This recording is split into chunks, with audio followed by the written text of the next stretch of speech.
Sanju சாம்சனோடைய trade update வந்துடுச்சு. நம்ம ஒரு சென்னை சூப்பர் கிங்ஸுக்கு வருவாருன்னு எதிர்பார்த்தா மனுஷன் டிசிக்கு போறாராம். டைம்ஸ் ஆஃப் இந்தியா என்ன சொல்றாங்க அப்படின்னு பார்த்தீங்கன்னா, சஞ்சு சாம்சன் டிசிக்கு வந்து ட்ரேட் ஆயிட்டாரு அண்ட் டிசில இருந்து ஸ்டப்ஸை வந்து ராஜஸ்தான் ராயல்ஸுக்கு வந்து அனுப்புகிறாங்கன்ற மாதிரி வந்து சொல்கிறாங்க. ஆல்மோஸ்ட் ட்ரேட் நடந்ததாக தான் வந்து சொல்கிறாங்க. ஸோ நம்ம ஸ்டப்ஸ் வந்து 10 கோடி லாஸ்ட் சீசன் டிசிக்கு நல்ல பர்ஃபார்மன்ஸ் வந்து கொடுத்தாரு.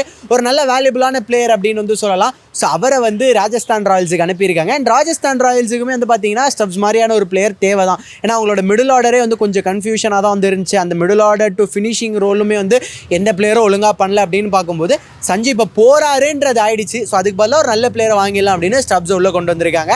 இந்த ஒரு ட்ரேட் இப்போதைக்கு ஒரு அப்டேட்டா வந்திருக்கு. அஃபிஷியலாக எந்த சோஷியல் மீடியா சைட்ல இருந்தும் எந்த போஸ்டும் போடல. இப்போ இந்த சஞ்சு சாம்சன் ட்ரேட்ல எந்த டீமுக்கு பெனிஃபிட் அதிகம் அப்படின்னு கேட்டீங்கன்னா, ஆப்வியஸா வந்து டிசிக்கு தான் பெனிஃபிட் அதிகம் அப்படின்னு வந்து சொல்லுவேன். ஏன்னா டிசிக்கு பார்த்தீங்கன்னா ஆல்ரெடி கேஎல் ராகுல் இருக்காரு.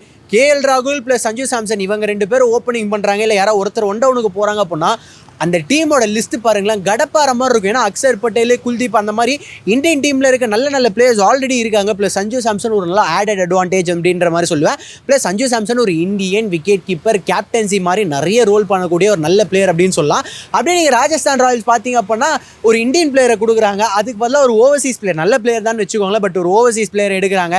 ஸோ அந்த ஓவர்சீஸில் வந்து ஏதாச்சும் கொஞ்சம் ப்ராப்ளம்ஸ் இருக்கும், யாரை ஃபிட் பண்ணுறது என்ன அந்த மாதிரியான விஷயங்கள்லாம் வந்து இருக்கும். ப்ளஸ் கேப்டனை வந்து கொடுக்குறாங்க அப்படின்னும் போது அடுத்த கேப்டன்சியில் வந்து அவங்களுக்கு அந்த ஒரு பாசிட்டிவ் நோட்ஸ் எல்லாம் கிடைக்குமான்றது தெரியல.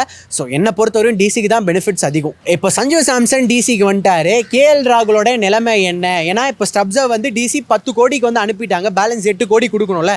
அப்போ என்ன பண்ண போகிறாங்கன்ற கேள்வி வந்து இருக்கும். எனக்கு தெரிஞ்சு ஜேக் ஃப்ரேசர் மெக்காக்கு வந்து ரிலீஸ் பண்ணிடுவாங்க. ஜேக் ஃப்ரேசர் மெக்காக்கு ரிலீஸ் பண்ணும்போது அப்போ ஒரு 10 கோடி கிட்ட வந்து வரும். அந்த அமௌண்ட் வச்சு கொடுத்துருவாங்க. கேஎல் ராகுலை அனுப்பாமல் இருக்கிறது டிசிக்கு ஒரு நல்ல அட்வான்டேஜாக இருக்கும். இல்லை அனுப்புகிறாங்க இல்லை ரிலீஸ் பண்ணுறாங்க அப்படின்னா கேகேஆர் ரெடியாக வந்திருக்காங்க. ஏன்னா கேகேஆர் கிட்ட இப்போ பயங்கரமான ஒரு பர்ஸ் அமௌண்ட் இருக்குது. வெங்கடேஷ் ஐயரை ரிலீஸ் பண்ணிவிட்டு இன்னும் 2 பிளேயர் ரிலீஸ் பண்ண போகிறதா சொல்லியிருக்காங்க.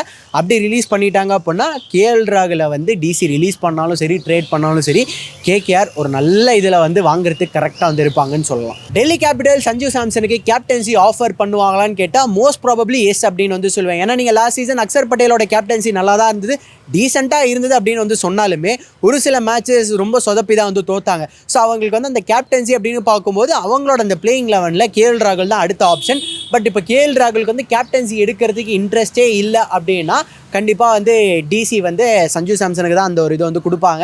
ப்ளஸ் சஞ்சு சாம்சன் ஒரு நல்ல கேப்டன், ராஜஸ்தான் ராயல்ஸ் வந்து ஃபைனல்ஸ் வரையெல்லாம் எடுத்துகிட்டு போயிருக்காரு அப்படின்னும் போது கண்டிப்பாக கேப்டன்சி வந்து ஆஃபர் பண்ணுவாங்க. கொடுத்தாலும் சஞ்சு சாம்சன் ஓகேன்னு அக்செப்ட் பண்ணிப்பார். கேஎல் ராகுல் மாதிரிலாம் வந்து ரிஜெக்ட் பண்ண மாட்டார். இன்கேஸ் கேஎல் ராகுல் வந்து கேப்டன்சி அக்செப்ட் பண்ணுறதா இருந்தால் ஏன் சஞ்சு சாம்சனை எடுக்கணுன்ற ஒரு கேள்வி இருக்குது. எனக்கு தெரிஞ்சு கேஎல் ராகுல் கேப்டன்சி பண்ண மாட்டாருன்னு தான் நினைக்கிறேன். சஞ்சு சாம்சன் ட்ரேடை ஏன்பா சிஎஸ்கே விட்டீங்க அப்படின்னு கேட்டால் இது டைம்ஸ் ஆஃப் இந்தியாவிலே சொல்லியிருந்தாங்க. ராஜஸ்தான் ராயல்ஸ் கிட்ட திருப்பியுமே வந்து நம்ம சென்னை சூப்பர் கிங்ஸ் வந்து எங்களுக்கு நீங்கள் சஞ்சு சாம்சனை கொடுங்க, இதுக்கு காம்பன்சேட் பண்ணுற விதத்தில் நாங்கள் ரச்சின் ரவீந்திரா வந்து கொடுக்குறோம் அப்படின்னு சிஎஸ்கே வந்து சொன்னாங்களாம். பட் ராஜஸ்தான் ராயல்ஸ் கிளியராக சொல்லிட்டாங்களாம், எங்களுக்கு ரச்சின்லாம் வேணாம், கொடுத்தா ரவீந்திர ஜடேஜாவை கொடு, ரவீந்திர ஜடேஜா இல்லைனா ட்ரேடே கிடையாதுன்னு சொல்லி அனுப்பிட்டாங்கன்ற மாதிரி சொல்கிறாங்க. சிஎஸ்கேவும் ரவீந்திர ஜடேஜாவை கொடுக்க முடியாது, அவர் எங்களோட அசட் அப்படின்னு சொல்லி இந்த இதை வந்து பிடிச்சிருக்காங்க. சஞ்சு சாம்சன் இப்போ டிசியில் இருக்காருன்ற மாதிரி டைம்ஸ் ஆஃப் இந்தியா சொல்கிறாங்க. சஞ்சு சாம்சன் ஒரு கேப்டனை வந்து ராஜஸ்தான் ராயல்ஸ் வந்து கொடுக்குறாங்க. இப்போ அதுக்கு பதிலாக ட்ரைசன் ஸ்டெப்ஸ் உள்ள வருவார். அவருக்கு கேப்டன்சி கொடுக்க வாய்ப்பு இருக்கா, இல்லை அவர் கேப்டன்சி பண்ணலாமான்னு கேட்டால் கேப்டன்சி அவர் பண்ணலாம். பட் எனக்கு தெரிஞ்சு ராஜஸ்தான் ராயல்ஸ் அந்த ஒரு மூவ் வந்து பண்ண மாட்டாங்க.